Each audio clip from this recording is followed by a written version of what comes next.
కొద్ది నిమిషాలు మనం దేవుని లేఖనాన్ని మనం ఆలోచించాలి. కీర్తన గ్రంథం 1వ అధ్యాయం 1వ వచనాన్ని మనం చూస్తే, దుష్టుల ఆలోచన చొప్పున నడవక, పాపుల మార్గమున నిలవక, అపహాసకులు కూర్చుండు చోటున కూర్చుండక, యెహోవా ధర్మశాస్త్రమునందు ఆనందించుటూ దివారాత్రము దాన్ని ధ్యానించువాడు ధన్యుడు అంటున్నాడు. ఎవరి ఆలోచనలో నడవద్దు అంటున్నాడంటే, దుష్టుల ఆలోచనలో నడవద్దు అంటున్నాడు.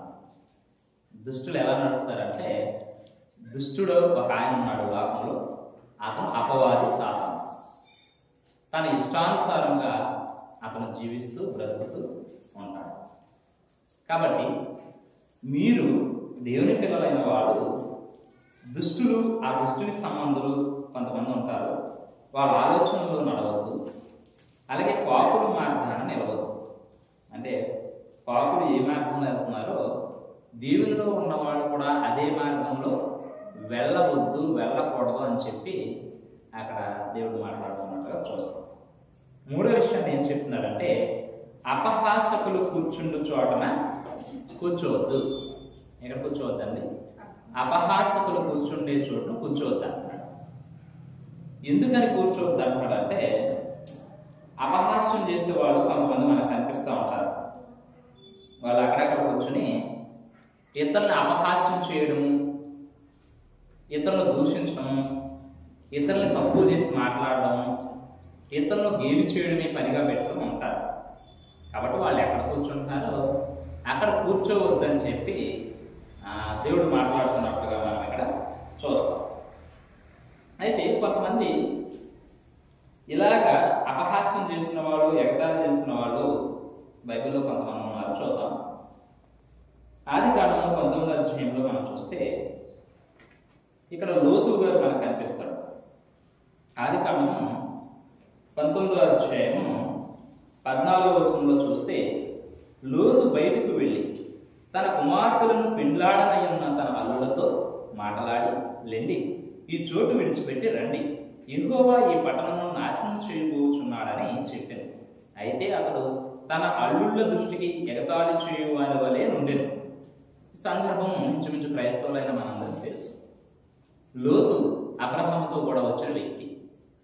అయితే లోతు యొక్క గొర్రెల కాపర్లకు, అబ్రహాం యొక్క గొర్రెల కాపర్లకు గొడవ అవుతూ ఉంది. ఎందుకంటే చాలా మంద విస్తారం ఉంది కాబట్టి గొడవ అవుతూ ఉంటే, అప్పుడు అబ్రహామే ఏమంటాడంటే, నీవు ఇగో నీ ఎదుట ఈ ప్రాంతాలు ఉన్నాయి, నీవు ఏది ఎంచుకుంటావో అది ఎంచుకో, అటువైపు నీవు నీ మందలో నివాసం చేతులు, కానీ నీవు ఏదైతే నీవు ఎంచుకోవో అక్కడ నేను ఉంటానంటే ఆయన యోర్దాను వైపు చూస్తాడు లోతు. అది చాలా నీళ్లు ప్రవహించే యెహోవా దేశంలాగా, ఐగుప్తు నదులు పారే దేశంలాగా, అదొక గొప్ప పట్టణంగా పచ్చగా కనిపించింది. అందుకే ఆ మైదానం నాకు కావాలని చెప్పి లోతు కోరుకున్నాడు. కానీ సోయరుకు వచ్చే వరకు కూడా ఆ యొక్క సొదొమ గొమొర్రా అనే పట్టణాల్లోనే ఆయన జీవించినట్టుగా మనం చూస్తాం. అయితే ఇప్పుడు ఆ సొదొమ గొమొర్రా పట్టణాల్లో ఉన్న వాళ్ళు ఏమైపోయారంటే, దేవుణ్ణి మర్చిపోయారు. చూడండి, నేడు చాలా మంది క్రైస్తవులు కూడా ఏదైనా అనారోగ్య పరిస్థితులు ఉంటేనో, లేదంటే ఏవైనా ఆర్థిక ఇబ్బందులు ఉంటేనో, అప్పుడు దేవుడా దేవుడా, తండ్రి తండ్రి, నాయన యేసుక్రీస్తు, ప్రభువా ప్రభు అని అంటారు.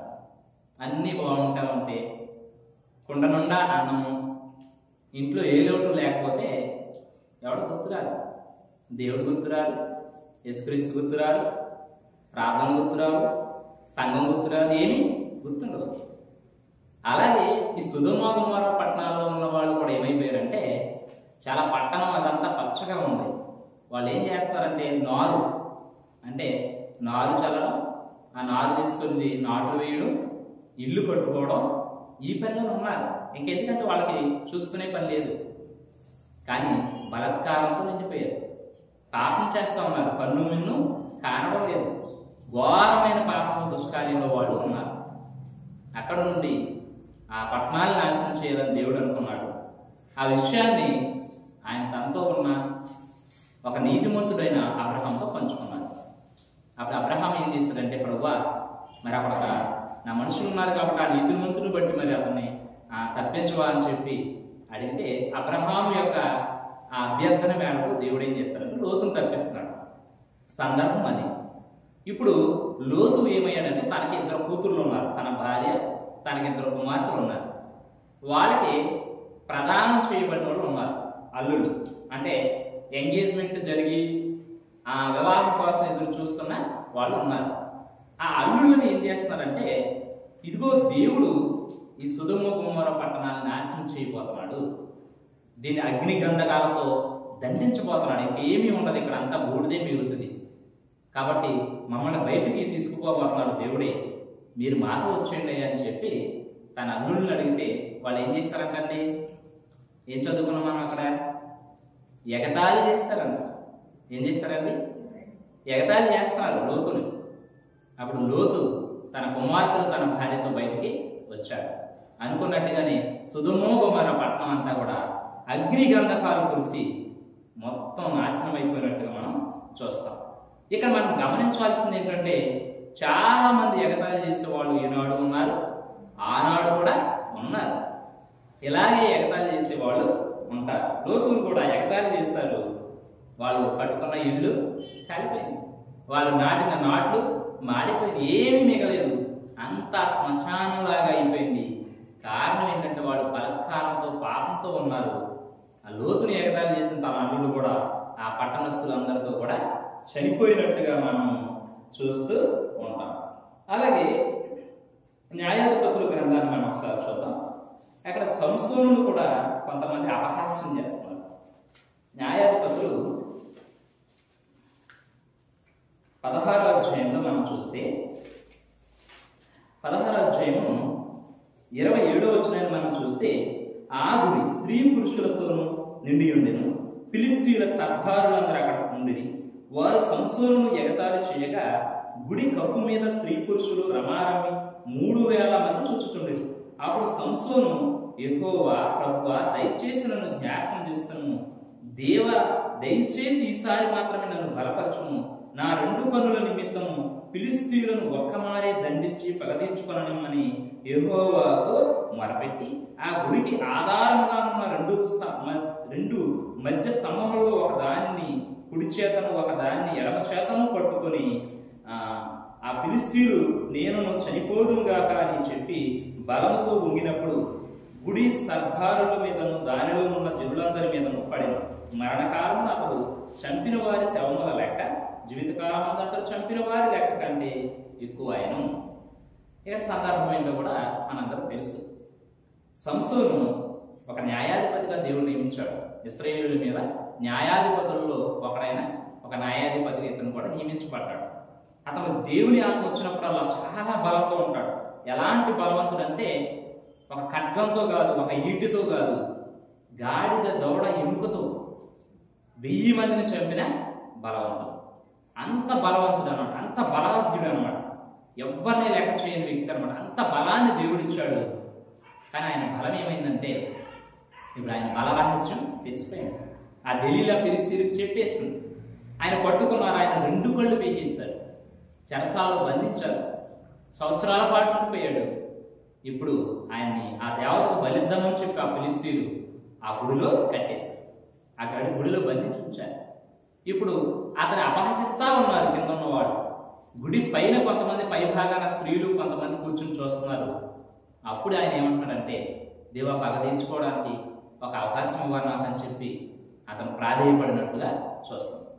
అతను ప్రాధేయపడినప్పుడు ఏం చేస్తారంటే, దేవుడు తనకు బలాన్ని ఇచ్చినట్టుగా చూస్తాం. అతను అపహాస్యం చేశారు, ఎగతాళి చేశారు. ఆ ఎగతాళి చేసి అపహాస్యం చేసిన వాళ్ళందరి మీద ఏమైందంటే, ఎప్పుడైతే బలంగా 2 స్తంభాలు ఆధారం చేసి ఏవైతే ఆ గుడి మొత్తానికి ఆధారంగా ఉన్నాయో ఆ మెయిన్ స్తంభాలను ఆయన గట్టిగా వాటిని పట్టుకుని వంగినప్పుడు అవి కూలిపోయినట్టుగా చూస్తాం. ఇప్పుడు అతను బ్రతికున్నప్పుడు చంపినోడు కంటే అతనితో పాటు చివరిగా చంపిన వాళ్ళ లెక్కే ఎక్కువైపోయింది. కారణం ఏంటండి? ఎగతాళి చేస్తున్నారు. ఒక న్యాయాధిపతిని బంధించారు, ఒక దేవుని యొక్క ప్రజలను నడిపించే న్యాయాధిపతిని వాళ్ళు బంధించారు. ఒక స్త్రీని అడ్డం పెట్టుకుని తన బల రహస్యాన్ని తెలుసుకున్నాడు. దేవుని ఆత్మ తను విడిచిపోయింది, అప్పుడు బంధించారు. ఎప్పుడైతే దేవుని వేడుకున్నాడో, ఎప్పుడైతే దేవుని ప్రార్థించాడో ఆయనకు మరలా బలాన్ని పొందాడు. ఈ ఒక్కసారి నాయన అని చెప్పి అడిగితే, ఆ ఒక్కసారి బలాన్ని ఇచ్చినప్పుడు ఎవరైతే ఎగతాళి చేస్తారో, ఎవరైతే అపహాస్యం చేస్తారో వాళ్ళు చనిపోయినట్టుగా మనం చూస్తా ఉన్నాం. కాబట్టి ఇప్పుడున్న తల్లిదండ్రులు పిల్లల మీద ఒక తండ్రి ఎంత ప్రేమ చూపుతాడో అలాగే దేవుడు కూడా తన బిడ్డల మీద ప్రేమ చూపించేవాడిగా ఉంటాడు. తన బిడ్డల జోలికి వచ్చిన వాళ్ళకి దండించేవాడిగా కూడా ఉంటాడు. చూడండి, కీర్తన గ్రంథంలో మనం ఒకసారి చూస్తే కీర్తన 103 అధ్యాయము 103 13, 14 వచనాల్లో మనం చూస్తే, లేదా 13వ వచనాన్ని మనం చూస్తే, తండ్రి తన కుమారు ఎడల జాలిపడినట్లు యెహోవా తన యందు భయభక్తులు గల వారి ఎడల జాలిపడును. మనము నిర్మింపబడిన రీతి ఆయనకు తెలిసే ఉన్నది, మనము మంటివారమని ఆయన జ్ఞాపకం చేసుకుంటున్నాడు. ఏంటంటే ఒక తండ్రి తన కుమారుల మీద జాలిపడినట్టుగా యెహోవా తన యొక్క ఆయన యందు భయభక్తులు గల వారి ఎడల జాలిపడతాడు. ఇప్పుడు సంసోను విషయంలో జాలిపడ్డా లేదా? ఒకప్పుడు తన బలరహస్యాన్ని చెప్పినందుకు, దేవుని నియమాన్ని మర్చినందుకు ఆయన్ని వదిలిపెట్టేశాడు. దేవుని ఆత్మకి ఆయన మీద బలంగా రాలేదు. వాళ్ళు బంధించారు, పళ్ళు పీకేశారు, తను చాలా శ్రమలు పెట్టారు. ఎప్పుడైతే తను మరలా దేవుని యందు భయభక్తులు కలిగి ప్రాధేయపడ్డాడో, ఎప్పుడైతే వేడుకున్నాడో, ఆయన ఏం చేస్తాడంటే ఆయన మీద జాలి పడినట్టుగా మనం చూస్తాం. ఇప్పుడు ఆయన జాలి పడ్డాడు. కారణం ఏంటంటే మనం ఎలా నిర్మించాడో దేవునికి తెలుసు. మనం ఎలా నిర్మించాడు. మనం కేవలం మంటివాడు, మన దేవుడు మాత్రం మంటి స్వరూపే కాదు. మన దేవుడు ఆత్మస్వరూపి, తనకు తానుగా ఉన్నవాడు. మనం ఎంత బలహీనమైన వాళ్ళమో ఆయనకి తెలుసు. చాలా మంది మేమే జ్ఞానం, మాకేదో తెలుసు అని చెప్పి చాలా మంది అతిశయపడతా ఉంటారు. మనకు తెలిసిందంతా చాలా శూన్యం అన్నమాట. కాబట్టి ఇక్కడ ఏమంటాడంటే ఆ తండ్రి తన కుమారుని ఎడల జాలిపడినట్టు యెహోవా తన యందు భయభక్తులు గల వారి ఎడల జాలిపడతాడు. ఇప్పుడు సంసోను మీద జాలిపడ్డాడు. అతను ఎవరైతే అపహాస్యం చేశారో, ఎగతాళి చేశారో వాళ్ళని నాశనం చేసినట్టుగా చూస్తా ఉన్నాం. కాబట్టి అపహాస్యం చేసేవాడు, ఈ ఎగతాళి చేసే వాళ్ళని మనం గమనించాల్సిన అవసరం ఉంది. వారిలాగా మనం ఉండకూడదు. చూడండి, 119వ అధ్యాయము ఇదే కీర్తనలో 50-51 వచనాలు మనం చూస్తే, నీ వాక్యము నన్ను బ్రతికించి ఉన్నది, నా బాధలో ఇదే నాకు నెమ్మది కలిగించుచున్నది. గర్విష్ఠులు నన్ను మిగుల అపహసించిరి, అయినను నీ ధర్మశాస్త్రం నుండి నేను తొలగతయున్నాను. ఏంటంటే మనల్ని ఏది బ్రతికిస్తా అంటారంటే వాక్యం మనం బ్రతికిస్తుందంట. బాధల్లో మనకి నెమ్మది కలుగజేసేది అదే వాక్యమే. మనకు నెమ్మది కలుగజేసేది మనకున్న బాధలలో, ఇబ్బందుల్లో, మనకున్న సమస్యల్లో, మనకున్న శోధనలో, మనకున్న ఇరుకులలో మనకి ఏదైనా ఆదరణ ఇస్తుందంటే, ఏదైనా మనం నిలబెడతా ఉందంటే అది కేవలం దేవుని వాక్యం అనే విషయాన్ని మనం నమ్మాలి. ఇక్కడ ఏమంటున్నాడంటే గర్విష్ఠుడు ఆయన అపహాస్యం చేస్తారు. ఆ రోజు సంసోను అపహాస్యం చేశారు, ఆ రోజు లోతును అపహాస్యం చేశారు, ఎగతాళి చేశారు. ఈరోజు మనల్ని కూడా కొంతమంది అపహాస్యం చేయొచ్చు, మనల్ని కూడా చూసి కొంతమంది ఎగతాళి చేయొచ్చు. కానీ మనం నిలబెట్టేది ఏంటంటే దేవుని యొక్క వాక్యము. మనం నడిపించింది ఏంటంటే దేవుని యొక్క వాక్యంగా చూడాలి. ఈరోజు మన పరిస్థితులను చూసి కొంతమంది నవ్వచ్చు. నేను అపహాస్యం చేస్తారని మొదట చెప్పాం కదా.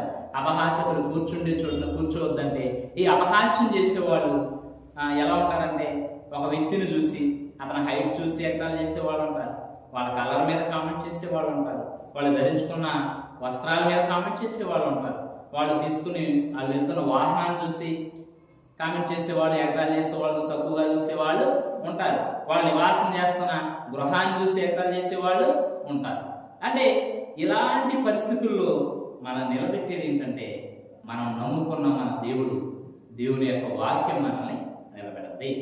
కాబట్టి గర్విష్ఠులు నన్ను చూసి అపహాస్యం చేసినా సరే నా బాధల్లో నాకు నెమ్మది కలగజేస్తుంది నీ వాక్యమే తండ్రి అని చెప్పి దావీదు మాట్లాడుతున్నట్లుగా మనం కూడా ఎవరు అపహసించినా, మనం చూసి తక్కువ వారిగా ఎవరు గేలి చేసినా సరే బాధపడాల్సిన అవసరము లేదు. మన వాక్యాన్ని నమ్ముకోవాలి. దేవుని మీద ఆధారపడితే ఆయన మనల్ని బలపరుస్తాడు, ఆయన మనల్ని నిలబెడతాడు. చూడండి, దానికి ఒక ఉదాహరణ మనం చూస్తే యోబుకు చాలా శ్రమలు వచ్చినాయి. ఎంత శ్రమలు అంటే అతనంత మంచివాడు ఎవరో కూడా లేడు. యోబు గ్రంథం 12వ అధ్యాయం. చాలా శ్రమలు వచ్చినాయి. సాతానుడు దేవునితో సవాలు చేసి అతని శ్రమ పెడతా ఉన్నాడు. ఒకప్పుడు అతను చాలా ధనవంతుడు. అతను చూసి ముసలివారు లేచి నిలబడేవాడు, యవనులు దాగునేవాళ్ళు, తల్లిదండ్రులు లేని వారికి ఆయన సహాయం చేసేవాడు. ఎవరైతే పెద్దలుగా ఉన్నారో, ఎవరైతే న్యాయాధిపతులుగా ఉన్నారో వాళ్ళు కూడా యోబుని చూస్తే నిలబడేవాళ్ళు. వాళ్ళ పీట మందు నిలబడి ఆయన కోసం ఆయన వస్తే నిలబడి నుంచునేవాడు. అంత గొప్ప పలుకుబడి ఉన్నవాడు, అంత దేవుని చేత ఆస్వాదించబడిన వాడైన యోబు ఈనాడు చూస్తే సాధారణ శ్రమల వలన ఏమైపోయాడంటే ఒక బూడిదలో కూర్చున్నాడు. ఒళ్ళంతా చీము కారుతా ఉంది, ఒళ్ళంతా ఎంతో రోగముతో మొత్తబడి ఉన్నాడు, చిల్ల పెంగుతో అతను గోక్కుంటూ ఉన్నాడు. అలాంటి దుర్భరమైన పరిస్థితుల్లో యోబు నాడు ఉన్నాడు. ఉంటే అతను చూసి ఎవరు వచ్చారంటే స్నేహితులు వచ్చారు. ముందు స్నేహితులు వచ్చి ఏం చేస్తారంటే ముందు సానుభూతిని ప్రకటించారు. ఒక 7 దినాలు ఏమీ మాట్లాడకుండా ఎదురుకుంటా కూర్చుని వాళ్ళు కూడా ఆ బూడిద జల్లుకుని, ఆ మట్టి జల్లుకుని మీద వాళ్ళు కూడా అన్నపానాలు మానేసి కూర్చుని ఉన్నారు. కానీ చివరికి ఏం చేస్తారంటే చూడండి, 12వ అధ్యాయం 4వ వచనాన్ని మనం చూస్తే, నా స్నేహితునికి అపహాస్యాస్పదముగా ఉండవలసి వచ్చును, నీతియు యథార్థతయు గలవాడు అపహాస్యాస్పదముగా ఉండవలసే వచ్చును. యోబు ఎలాంటి వాడండి?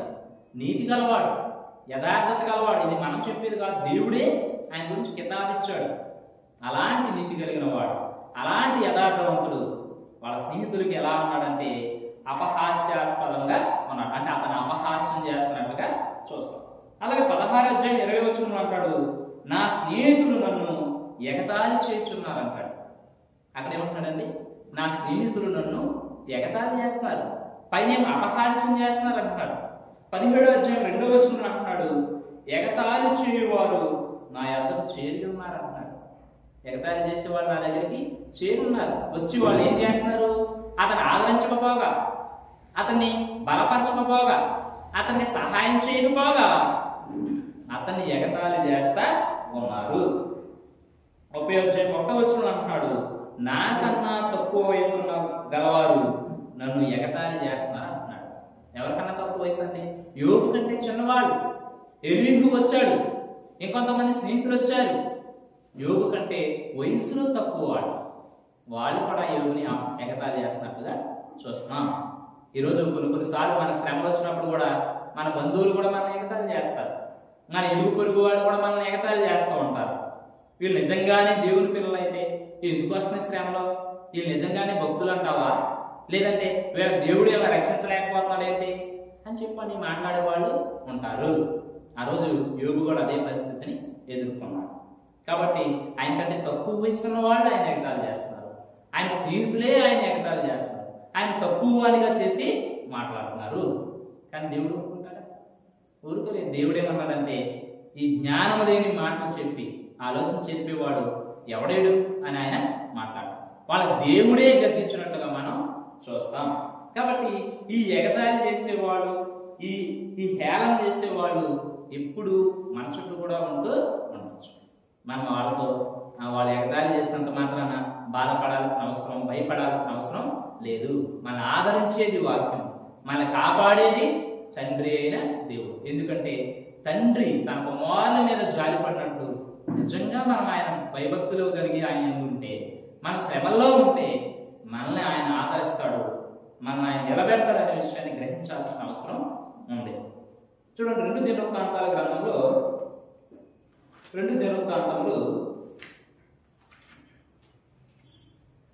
36వ అధ్యాయము 16వ వచనాన్ని మనం చూస్తే, ఇక్కడ 15 చూద్దాం. వారి పితరుల దేవుడైన యెహోవా తన జనుల యొద్దను తన నివాస స్థలమందును కటాక్షం గలవాడై వారి యొద్దకు తన దూతల ద్వారా వర్తమానం పంపుచూ వచ్చును. ఆయన పెద్దల కాడ లేచి పంపుచూ వచ్చినను వారు దేవుని దూతలను ఎగతాళి చేయుచు ఆయన వాక్యమును తృణీకరించుచు ఆయన ప్రవక్తలను హింసించుచు రాక నివారింప శక్యము కాకుండా యెహోవా కోపము ఆయన జనుల మీదకే వచ్చెను. ఎవరండి? ఆయన జనులు అంట. ఎవరైనా దేవుని జనులు, ఇశ్రాయేలు యూదులు. ఈనాడు దేవుని పిల్లలుగా చెప్పుకునే క్రైస్తవులు కూడా దేవునికి లోబడిన వాళ్ళే ఎక్కువ ఉన్నారండి. ఆ రోజు వాళ్ళు కూడా ఏం చేస్తారంటే, పై వచనాలు మనం చూస్తే ఆ 12వ వచనంలో అతను తన దేవుడైన యెహోవా దృష్టికి చెడుతనాన్ని నడుస్తా ఉన్నాడు.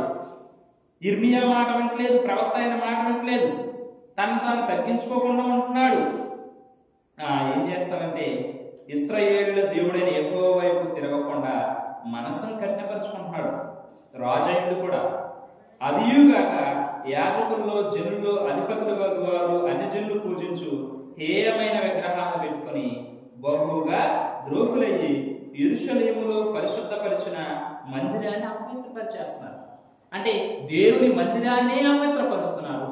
ఇర్మియా చెప్పినా వినట్లేదు. దేవుడే పెందలకాడ లేచట తన ప్రవక్తల్ని ఆ యొక్క ప్రజల దగ్గరికే పంపుతున్నాడు. అయినా వాళ్ళ మాట కూడా వినట్లేదు, ఆ ప్రవక్తల మాట వినట్లేదు, ఇర్మియా చెప్పిన మాట వినట్లేదు, యెహోవా మాట వాళ్ళ మనసులోనే లేదు.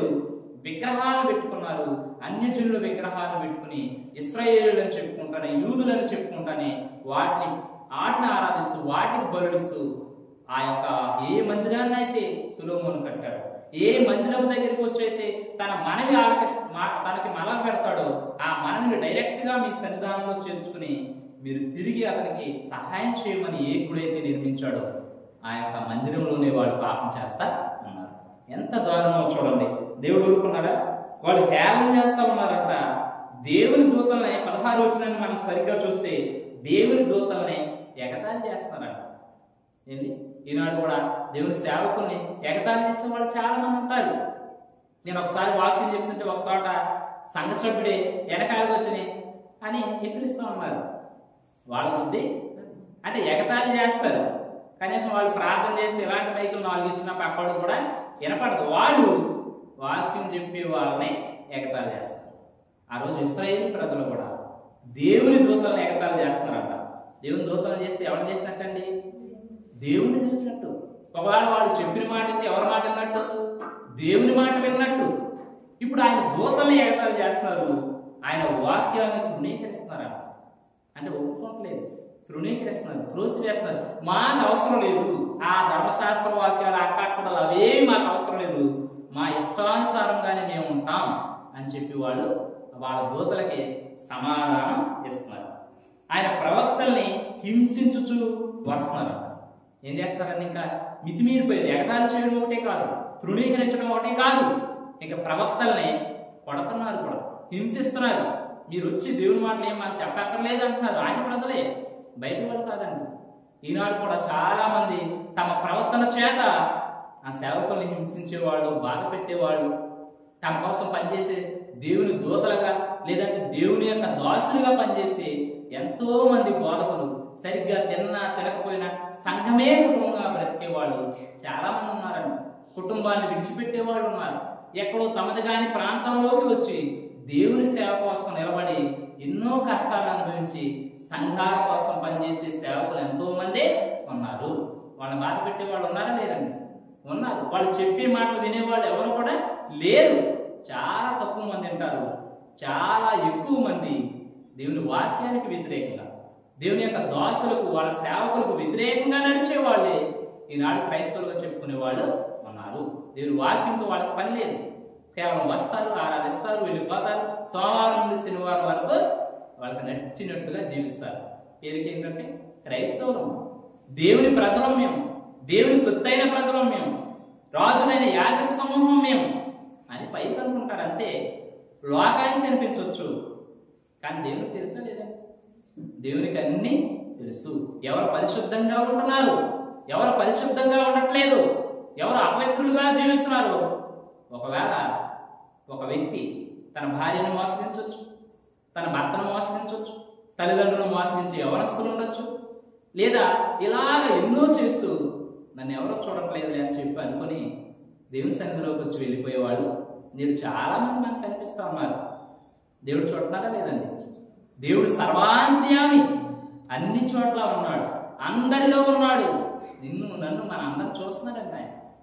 కాబట్టి ఆయన చూస్తానే ఉంటాడు. నువ్వు సేవకులను మోసం చేయొచ్చు, నువ్వు సేవకుని బాధ పెడతా ఉండొచ్చు, కానీ దేవుని మోసం చేయడం ఏ మనుషుని వల్ల కాదు. మరి వాళ్ళ ఊరు కుదిరేస్తాడా దేవుడు? చూడండి కిందకు చూడండి. యెహోవా కోపము నివారింప శక్యము కాకుండా యెహోవా కోపం ఆయన జనుల మీదకి వచ్చును. ఆయన వారి మీదకి కల్దీల రాజును రప్పింపగా అతడు వారికి పరిశుద్ధ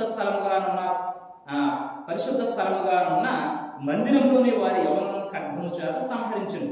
అతడు యవనుల ఎందైనను యువతుల ఎందైనను ముసలి వారి ఎందైనను నెరసిన వెంట్రుకలు గల వారి ఎందైనను కనికరెప్పలేదు. దేవుడు వారిని అందరినీ అతని చేతికి అప్పగించెను. చూసారా ఏమైందో?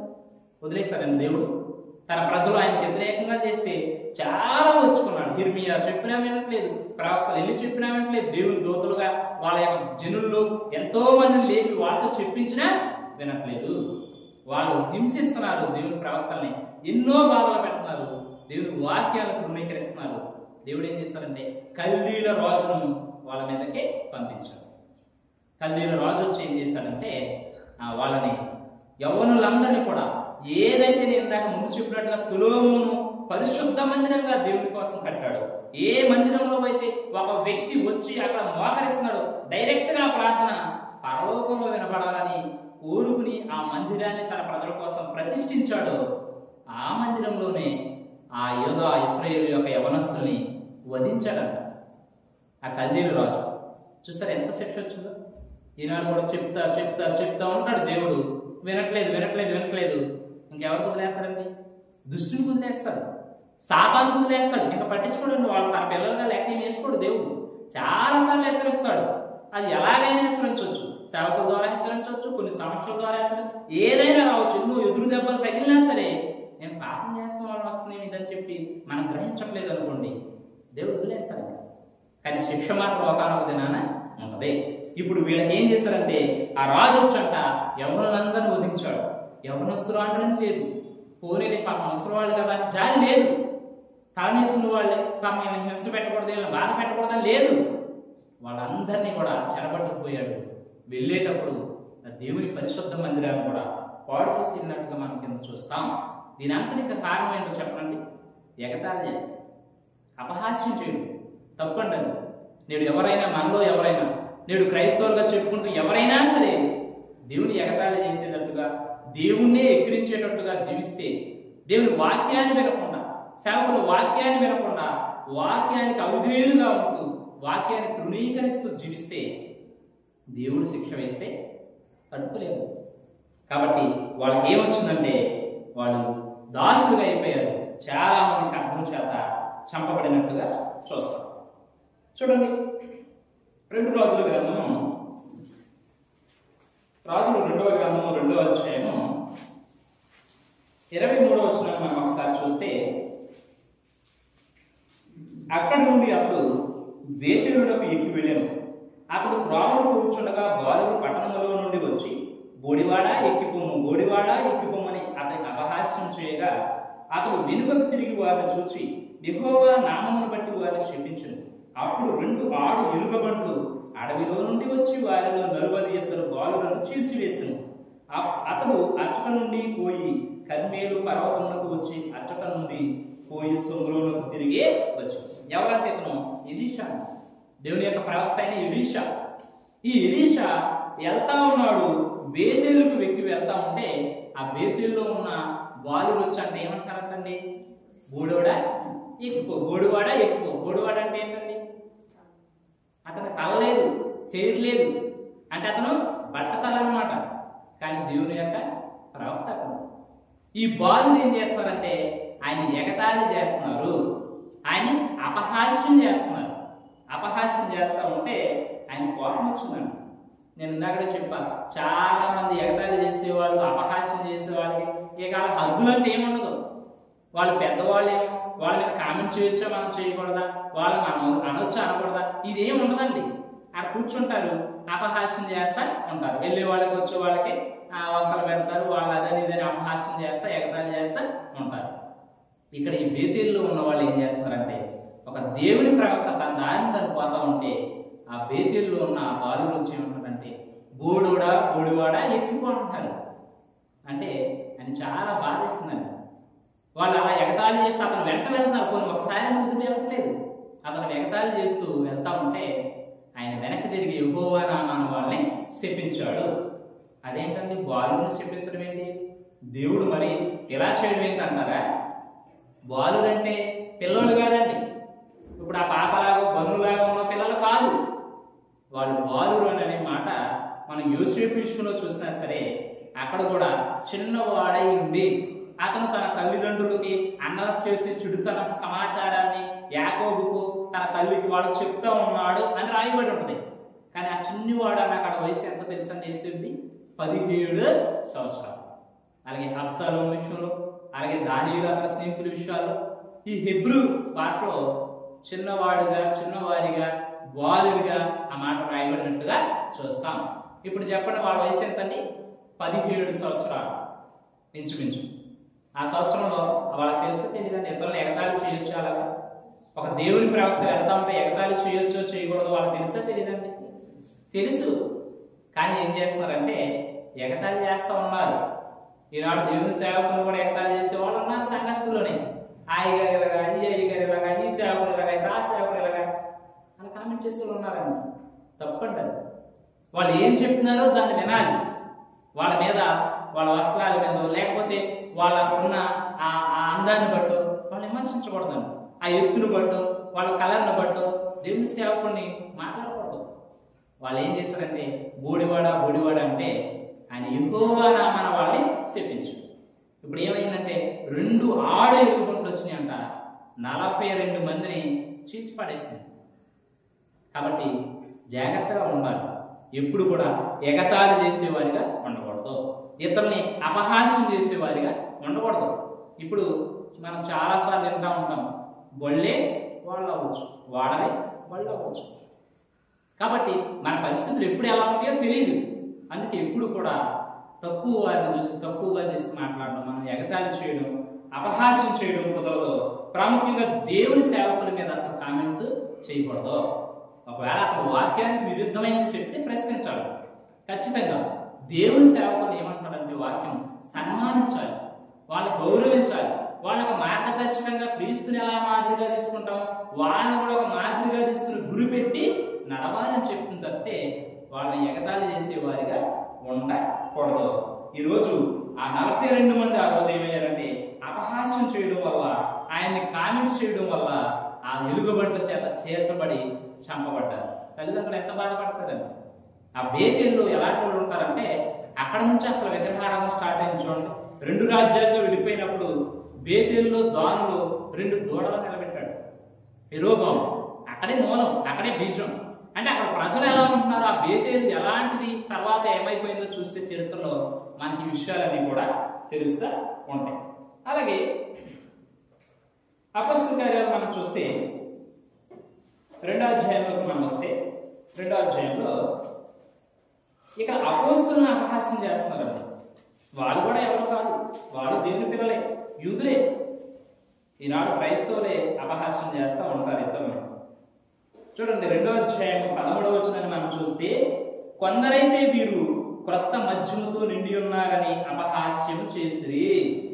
ఏం చేస్తున్నారండి? క్రొత్త మందు దాగారు ఇలా అంటారు.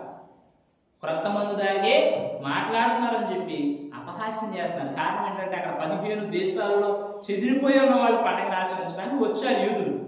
వాళ్ళకి వాళ్ళ భాషలో ఈ అపోస్తలులందరూ మాట్లాడుతూ ఉంటే ఆ భాషలతో మాట్లాడే విధానాన్ని చూసి వాళ్ళు ఏం చేస్తున్నారంటే వీళ్ళు కొత్త మందు ఏదో తాగి ఉంటారంట. ఇప్పుడు కొత్త మద్యం తాగేవాడికి కొత్త భాషలు వస్తాయి రావు, బూతులు వస్తాయి. లేదంటే ఆ మద్యం దాకా ఎవడొకటి ఏదో ఒకటి అడ్డుగోలుగా తిడతాడు తప్పితే వాడు భాషలో మాట్లాడుతాడా? హిందీ, మరాఠీ ఇవన్నీ మాట్లాడుతున్నాడు రాదు. వాళ్ళు ఎలా మాట్లాడారు? పరిశుద్ధాత్మ వాళ్ళ మీద రాలింది. అక్కడ సువార్తను చెప్పడానికి వాళ్ళు ప్రయత్నం చేస్తూ ఉంటే అపోస్తలుల్ని దేవుని ప్రజలైన యూదులే అపహాస్యం చేసినట్టుగా చూస్తున్నాం. ఈరోజు చాలా మంది క్రైస్తవులే ఇలాగ అపహాసకులుగా ఉంటున్నారు.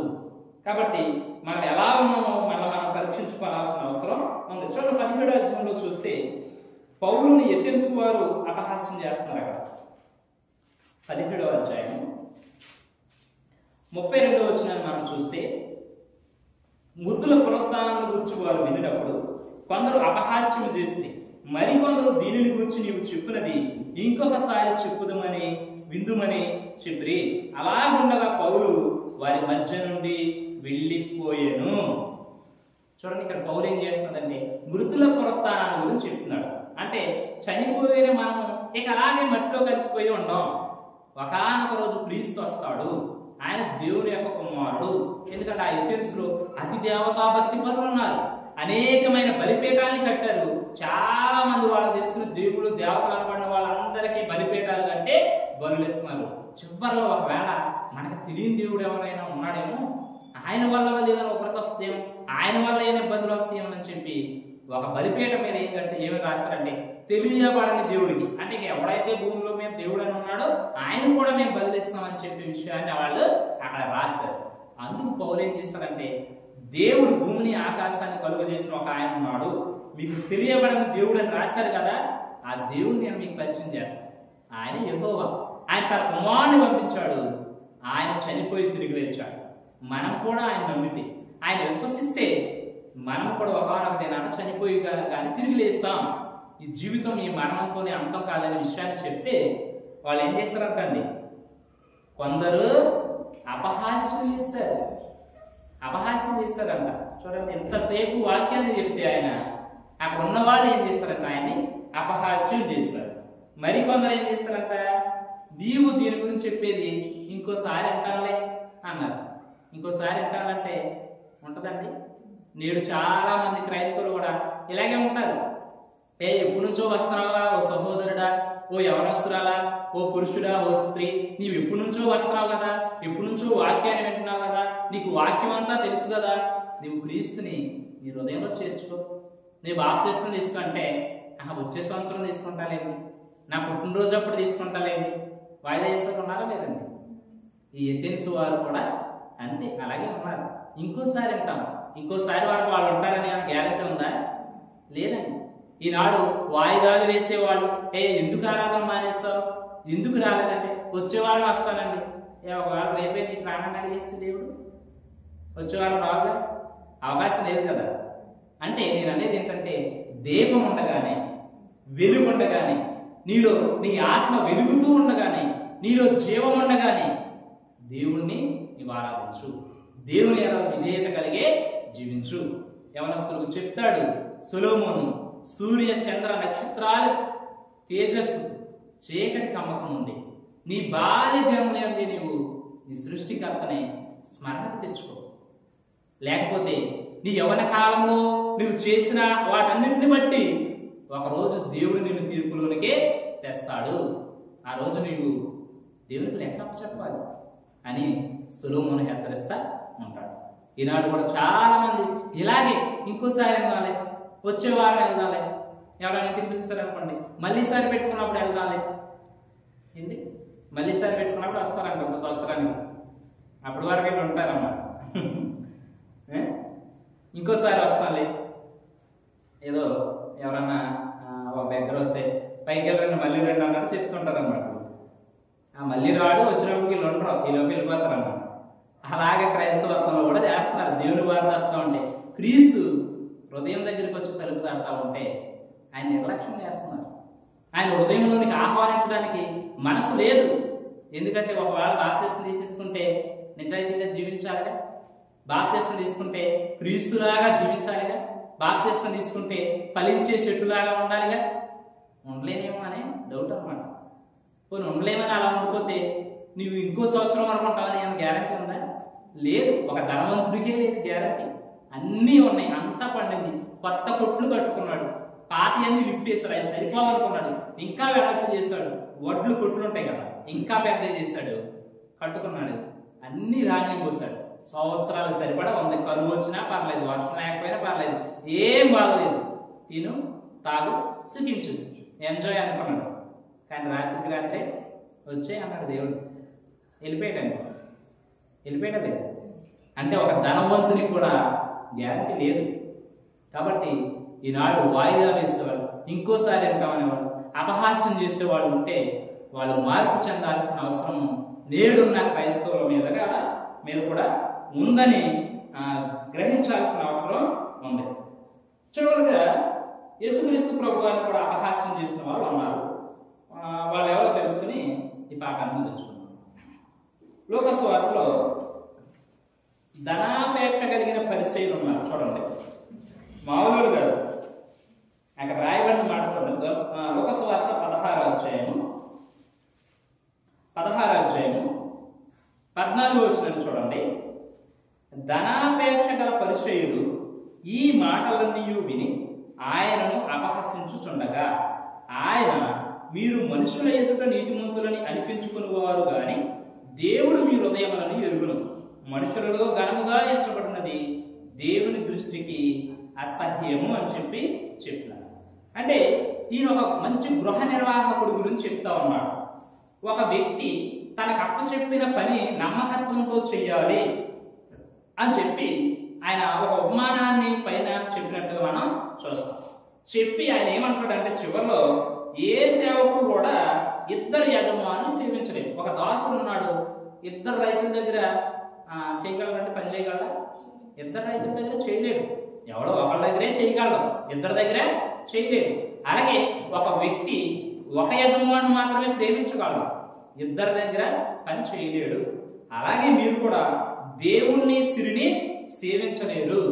అయితే సిరిని సేవించండి, ధనం కోసం పనిచేయండి, ధనమే లోకంగా ఉండండి, లేదా దేవుని సేవించండి. రెండు కావాలనుకుంటే అవదు అని చెప్పాడు. అంటే అక్కడ ఎవరున్నారంటే ఆ మాట విన్నవాళ్ళు ధనాపేక్ష గల పరిసయ్యులు. ఎవరున్నారండి? ధనాపేక్ష కలిగిన పరిసయ్యులు ఉన్నారు. ధనమే లోకంగా బతికే పరిసయ్యులు ఉన్నారు. వాళ్ళకి ఈ మాటలు ఎలా ఉన్నాయంటే అపహాస్యంగా ఉన్నాయి. అపహాసిస్తున్నారు క్రీస్తుని. ఈనాడు కూడా ధనం కోసమే కదా ఎవరు పనిచేస్తున్నారు? దేనికోసం అండి? ఊరికే పని చేస్తారా? డబ్బుల కోసమే పని చేసేది, ధనం కోసమే పని చేసేది. పని చేయమని దేవుని వాక్యమే చెప్తుంది. పని చేయకపోతే భోజనం కూడా చేయొద్దని చెప్పి వాక్యమే చెప్తుంది. ఆ పని చేయమన్నారు కదా అని దేవుణ్ణి మర్చిపోయేంత కాదు, దేవుణ్ణి కూడా కావాల్సిన టైము ఇవ్వాలి. ఆయన ఏమి రోజు ఆయన సేవించమంటలేదు. ప్రతి ఆదివారాన దేవుణ్ణి సేవించాలి. ప్రతి ఆదివారాన ఆత్మతో సత్యముతో దేవుని ఖచ్చితంగా ఆరాధించాలి. సోమవారం నుంచి శనివారం వరకు నీ కోసం, నీ కుటుంబం కోసం, నీ బిడ్డల కోసం కష్టపడమని దేవుని వాక్యం చెప్తుందండి. దీన్ని కూడా దొంగలించేసే వాళ్ళు ఉన్నారు. ఆదివారాన్ని దేవుని ఆరాధించలేని వాళ్ళు ఉన్నారు. దేన్ని ఆరాధిస్తున్నారండి? సిరిని ఆరాధిస్తున్నారు. అందుకే ఇక్కడ ఏం చెప్పాడంటే దేవుణ్ణి సిరిని మీరు ప్రేమించలేదయ్యా అంటే ఆ ధనాపేక్ష కలిగిన పరిసయ్యులకి నచ్చలేదు ఆ మాట. ఇప్పుడు మనం చెప్పామనుకోండి, మన మాటలు కూడా నచ్చమండి చాలా మంది. మీకు ఏం తెలుసు కష్టాలు? మాకు ఎన్ని కష్టాలు ఉన్నాయో తెలుసా? మాకు ఎన్ని ఈఎంఐలు ఉన్నాయో తెలుసా? మాకు ఎన్ని సమస్యలు ఉన్నాయో తెలుసా? ఒక ఆధారం మానేస్తే తీరిపోతే, వెళ్ళకపోతే హెల్తీ సమస్యలను తీరిపోతాయి అని అనుకుంటారు చాలామంది. చాలామంది అయితే సేవకులను ప్రశ్నించే వాళ్ళు ఉన్నారు. ఎక్కడ కుదురుద్దండి? మాకు కుదురుద్దా? మా గొడ్డు గోడ బూడంతా ఇవన్నీ ఇచ్చింది ఎవరండి? దేవుడు ఇచ్చాడు. దేవుడు కాదనుకుంటే ఏమవుతుంది? ఏమన్నాడు? ఒక రాత్రులన్నీ పోతాయి. దేవుడు వీడు ఎందుకు అని అనుకుంటే, ఆయన జారిపడే దేవుడు కాబట్టి, ఆయన ప్రేమించే దేవుడు కాబట్టి చూచి చూడక సర్లే తెలుసుకుంటారులే అని చెప్పి వదిలేస్తున్నారండి. ఆయన కానీ కన్యాల చేస్తే చాలా మంది ఉంటారు ఈరోజు. కాబట్టి ఆ ఆరాధనకి ఎందుకు రాలేదమ్మంటే ఇలాగ తిరిగి సేవకులు ప్రశ్నించే వాళ్ళు ఉన్నారు క్రైస్తవుల్లో. వాళ్ళు ఎవరంటే ఈ పరిచయం లాంటి వాళ్ళే. ధనాపేక్ష కలిగిన వాళ్ళు. అటు సిరి కావాలి, ఇటు దేవుడు కావాలి. నెలకో ఒకసారో లేదంటే ఆ నెలకు ఒకసారో ఎప్పుడు ఆ ప్రభు బాల పేరు పెట్టి వస్తారు. మిగిలిన వారాలన్నీ ఎగ్గొడతారు. లోకానికి మేము క్రైస్తవులమని చెప్తారు.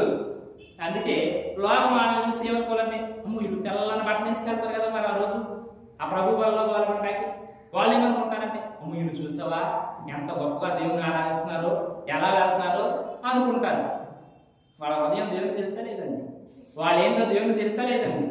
అందుకే కింద ఏమన్నారంటే మీరు మనుషుల ఎదుట నీతిమంతులని పిలిపించుకోవడానికే చూస్తున్నారు. మీరు ధనాపేక్ష ఉంది, సిరిని ప్రేమిస్తున్నారు, మీరు కుదరదు అని చెప్తూ ఏమంటున్నాడంటే దేవుడు మీ హృదయాలనే ఎరుగుతాడు. మనుషుల్లో ఘనముగా ఎంచబడినది దేవుని దృష్టికి అసహ్యం అంటున్నాడు. అలాగే యేసుక్రీస్తుని ఇంకా ఆకర్షించిన వాళ్ళు ఉన్నారు. చూడండి, మత్తయి సువార్తలో 27వ అధ్యాయాన్ని మనం చూస్తే ఆయన సిలువకు అప్పగించినప్పుడు ఆయన ఎలా అపహసిస్తున్నారో చూడండి.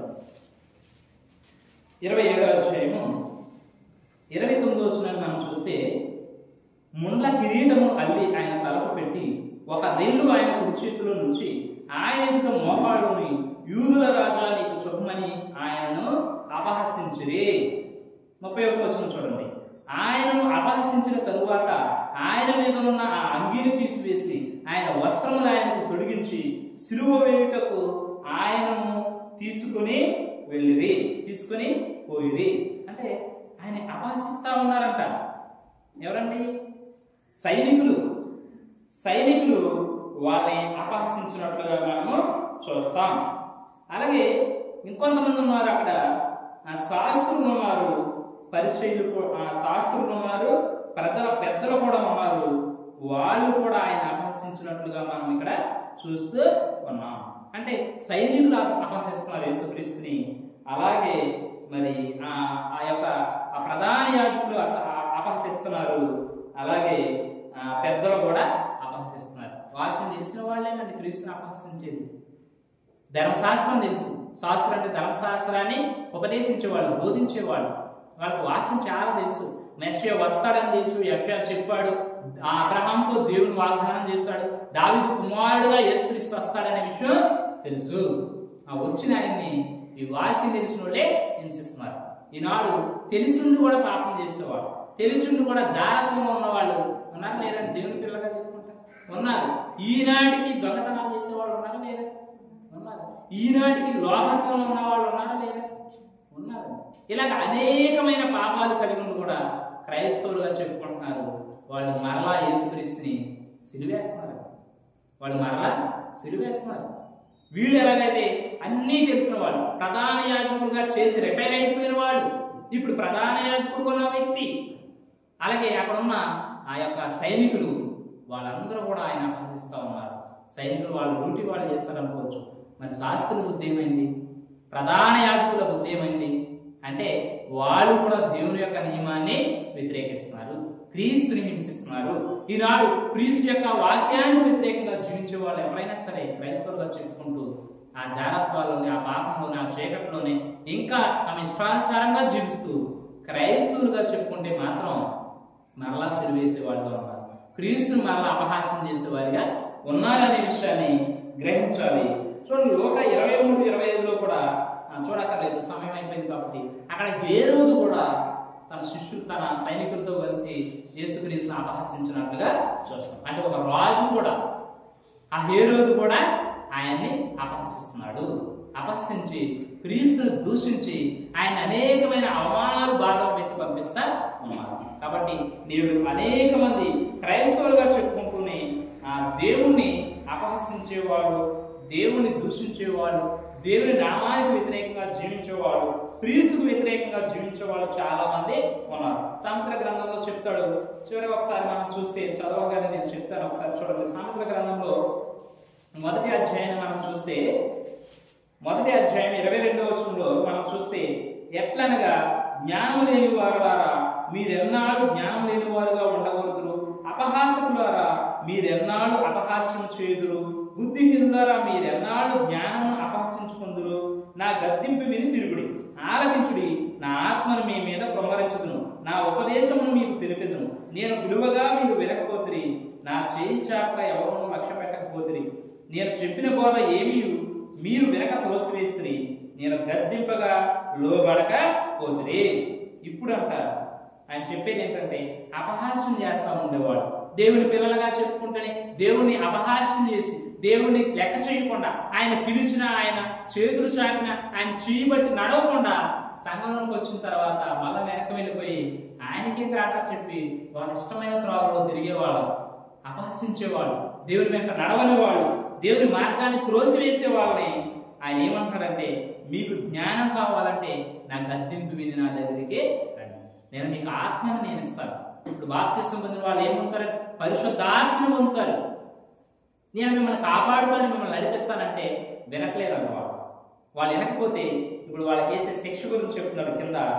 ఆయన కూడా విన్నాక అపహాస్యం చేసిన వాళ్ళు, దేవుని మార్గాన్ని వినకుండా ఈరోజు లోకంలోనే కుటుంబాలను మోసం చేస్తూ, భర్తలను మోసం చేస్తూ, భార్యను మోసం చేస్తూ, తల్లిదండ్రులను మోసం చేస్తూ, దేవుని సంఘంలోనే కొనసాగుతూ ఉన్నవాళ్ళు, లేదా కొంతమంది దేవుని పిల్లలుగా చెప్పుకుంటూనే కుటుంబంలో చేర్చబడ్డ వాళ్ళు, అంటే సంఘంలో చేర్చబడి కూడా ఆయన గద్దింపు విన్నవాళ్ళు, ఆయన అపహాస్యం చేసేవాళ్ళంట.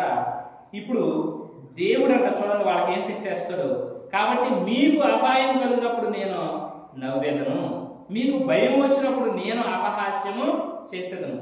చూడండి, మనకు అపాయం కలిగినప్పుడు అపాయం వల్ల ఏమవుతుంది? భయం వేస్తుంది. ఏమైపోద్దో, రేపు పొద్దున ఏమైపోద్దో నా జీవితం, ఇలాగే ఉంటే నా పరిస్థితి ఇలాగే కొనసాగితే నా కుటుంబం ఏమైపోద్దో. ఎప్పుడండి? దేవుని విడిచిపెట్టేసి ఇష్టానుసారంగా జీవించి శ్రమంలో చిక్కుకున్నప్పుడు ఇలాగ ఆలోచిస్తే అప్పుడు దేవుడు కూడా ఏం చేస్తాడంట? ఆయన కూడా మనం అపహాస్యం చేస్తాడంట. అపహాస్యం చేస్తాను, తర్వాత మీకు అపాయం కలిగినప్పుడు నేను కూడా నవ్వుతా. మీరు నవ్వారుగా, మీరు అపహాస్యం చేస్తారుగా, నేను ఎంతో వేడుకుని మిమ్మల్ని మంచి మార్గంలో నడిపిస్తానని చెప్పి నేను మాట్లాడినప్పుడు, నా సేవకుల ద్వారా మాట్లాడినప్పుడు, నేను చేతులు చాచినప్పుడు నా వైపు మీరు చూడలేదు. ఇప్పుడు మీరు మాత్రం భయపడితే, మీకు అపాయం వచ్చినప్పుడు భయపడితే నేను ఎంక చూస్తాననుకున్నారా? చూస్తా కానీ మీకు సహాయం చేయను. నేను కూడా నవ్వుకుంటా, నేను కూడా అపహాస్యం చేస్తానని చెప్పి మాట్లాడుతూ, భయము మీ మీదికి తుఫాను వలె వచ్చినప్పుడు, సుడిగాలి వచ్చినట్లు మీకు అపాయం కలిగినప్పుడు, మీకు కష్టమును దుఃఖమును ప్రాప్తించినప్పుడు నేను అపహాస్యం చేసేదను. నేను అప్పుడు వారు నన్ను గురించి మొర్రపెట్టెదరు గాని నేను ప్రత్యుత్తరం ఇయ్యకును, నన్ను శ్రద్ధగా వెతకెదరు గాని వారికి నేను కనబడకుందును. జ్ఞానము వారికి అసహ్యమైనను, యెహోవా యందు భయభక్తులు కలిగి ఉండుట వారికే ఇష్టం లేదు. చాలా మంది అలాగే ఉంటున్నారు. మనం ఎలా ఉన్నాం అనేది మనం ఆలోచించుకోవాల్సిన అవసరం ఉంది. మనం జ్ఞానాన్ని అభ్యసించాలి కానీ జ్ఞానాన్ని అసహించుకోకూడదండి. దేవుని వాక్యాన్ని తృణీకరించకూడదు, దేవుని మాటని నిర్లక్ష్యం పెట్టకూడదు, దేవుని నిర్లక్ష్యం పెట్టకూడదు. కాబట్టి ఇక్కడ చెప్తున్నది ఏంటంటే, మీరు అపహాస్యం చేస్తే నేను కూడా మిమ్మల్ని అపహాస్యం చేస్తాను. మీరు నవ్వుకుంటే నేను కూడా మిమ్మల్ని చూసి నవ్వుకుంటా. కారణం ఏంటంటే మీరు నా ప్రేమను తెలుసుకోవట్లేదు, నన్ను సరైన రీతిలో వెంబడించట్లేదని చెప్పి దేవుడే ఇక్కడ మాట్లాడుతున్నట్టుగా మనం చూస్తాం. క్రైస్తవులుగా ఉన్న మనం, ప్రభు యొక్క సంఘంలో సభ్యులుగా ఉన్న మనం ఎలా ఉన్నామో మనం విమర్శించుకుంటూ, మన జీవితాన్ని మనం ధ్యానించుకుంటూ, నేను దేవునికి లోబడి జీవిస్తున్నానా లేదా, క్రీస్తుకు లోబడి జీవిస్తున్నానా లేదా, సంఘంలో ఇతరులకు మాదిరికరమైన జీవితాన్ని జీవిస్తున్నానా లేదా, నా జీవితాన్ని చూసి లోకంలో ఉన్నవారు నన్ను చూసి దేవుని మహిమపరిచేలాగా నేను ఉన్నానా, నా కుటుంబం ఉందా అని చెప్పి మనను మనం పరీక్షించుకోవాల్సిన అవసరం, పరిశోధించుకోవాల్సిన అవసరం మన మీద. అలా ఒకవేళ లేకపోతే మనం అలా కాకుండా మనం కూడా చాలా మంది క్రైస్తవులుగా చెప్పుకుంటానే పాపంలో లోకంలో జీవిస్తూనే దేవుని పిల్లలని చెప్పి ముసుకేసుకుని తిరుగుతున్న వాళ్ళ ఉంటే మాత్రం దేవుడు వాళ్ళనే ఒప్పుకోడు. దేవుడు కూడా వాళ్ళని అపహసించే రోజు అంటూ ఒకటే ఉంది. వాళ్ళకి ఆపద వచ్చినప్పుడు ఆయన మొరవండి. ఇంతమంది తిరిగినా, ఎంతమంది దగ్గరికి వెళ్ళినా వాళ్ళకి రక్షణ ఎక్కడ కూడా దొరకదు. కాబట్టి మనం జాగ్రత్తగా ఉండాలి. అందుకే మొదటి చెప్పిన ఒక విషయాన్ని చెప్తున్నాను, అపహాసకులు కూర్చుండే చోటున కూర్చోకూడదు. ఇక్కడ ఉన్న యవనస్తులు కానీ మనలో ఎవరైనా సరే ఆ సెంటర్లోనో, ఆ బొమ్మల దగ్గర, ఆ దెమ్మల దగ్గర, ఆ చెట్ల దగ్గర కూర్చుని వెళ్ళిపోయే వాళ్ళని అపహాస్యం చేస్తూ ఉంటారు, ఎగతాళి చేస్తూ ఉంటారు, తక్కువ చేసి మాట్లాడుతూ ఉంటారు, నవ్వుతూ ఉంటారు. అలాంటి వాళ్ళ దగ్గర మనం కూర్చోకూడదు. దయచేసి ఎప్పుడు ఇతరులను తక్కువ చేసి చూడకూడదు. అది మంచి వాళ్ళ లక్షణం కాదు, అది దేవుని పిల్లల లక్షణం కాదు. అలాగే ఇతరులని అపహసించకూడదు, మనం వాళ్ళతో ఉండకూడదు, దేవుని సేవకుని అపహాస్యం చేయకూడదు, ప్రాముఖ్యంగా క్రీస్తుని అపహాస్యం చేయకూడదు. అంటే మనం మరలా పాపం చేస్తే క్రీస్తుని అపహాస్యం చేసినట్లే, మనం మరలా పాపం చేస్తే దేవుని అపహాస్యం చేసినట్లే. కాబట్టి క్రీస్తుని తెలుసుకున్న మనం, దేవుని ప్రేమను తెలుసుకున్న మనం దానిలో సరైన రీతిలో నడవాల్సిన అవసరం ఉంది.